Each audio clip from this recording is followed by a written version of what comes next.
Mo symbol na pugtog mini power mga ka-idol. Laay kay nga wala na sounds kay katong dati na ako nga sounds katong gi-upload bitaw na ako nga katong duha ka mid na ako gipang agay ay gidispose na ako tong mga ka-idol kay na discourage na ko ato. Bali ang amplifier na appeal na to dala na tanan. So mao na ang ako ang gamiton mga ka-idol inig mahumanan ni. Tapos mao ni ang amplifier kit akong gamit oh. So kulang na lang isa para duha mag left and right siya.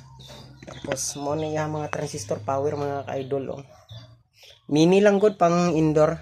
Tapos kani nga toroidal 40040 ang output ani.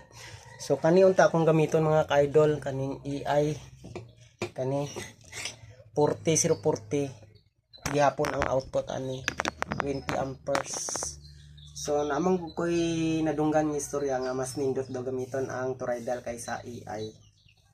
So, toroidal na lang ako ang gamiton kay sa karong panahon kasagaran sa mga amplifier. Toroidal nga transformer ang ginagamit. So, ano yung itsura mga ka-idol? Oh. Kuan, pang indoor lang god, pang bulabog sa silingan ba? Pero kung naay makursunada ani, puhon mga ka-idol, o paliton gihapon ni sa ko ay baligya lang gihapon ako kay kabalo man ta mo kuan, mo DIY sa mga mini amplifier.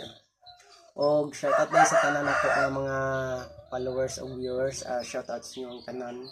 Og salamat sa inyong suporta, labi na sa mga video nga gina-upload na ako, ginatan-aw ninyo.